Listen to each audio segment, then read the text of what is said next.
নমস্কার প্রিয় দর্শক বন্ধুরা, আজ আমি আলু পটলের তরকারি রান্না করব। প্রথমে আলু পটলটাকে কেটে নুন হলুদ মাখিয়ে নিয়েছিলাম, আর তারপরে কড়াইতে তেলের মধ্যে আলুটাকে দিয়ে দিলাম, দিয়ে ভাজতে শুরু করলাম।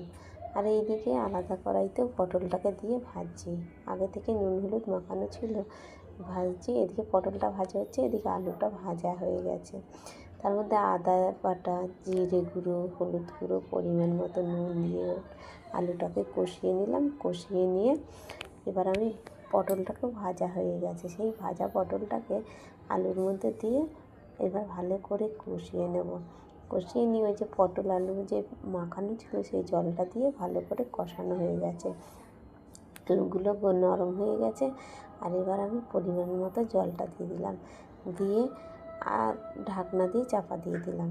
এবার আমি কাঁচা লঙ্কা আর গোলমরিচ বেটে আলু পটলের তরকারির মধ্যে ঢাকনাটা খুলে দিয়ে দিলাম। দেওয়া হয়ে গেছে, এবার তরকারিটা ফুটতে থাকবে।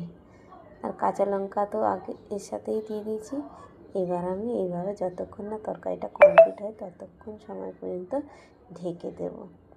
আর নামানোর আগে ধনে জিরে গুঁড়ো দিয়ে তরকারিটাকে নামিয়ে নেব। বন্ধুরা, তরকারিটা এত সুন্দর খেতে হয়েছে, তার কি বলবো। আপনারা এরকম তৈরি করে খেয়ে দেখবেন। ভালো লাগলে লাইক, শেয়ার, সাবস্ক্রাইব, কমেন্ট করতে ভুলবেন না। এরকম নতুন নতুন ভিডিও আপনাদের সামনে আসতে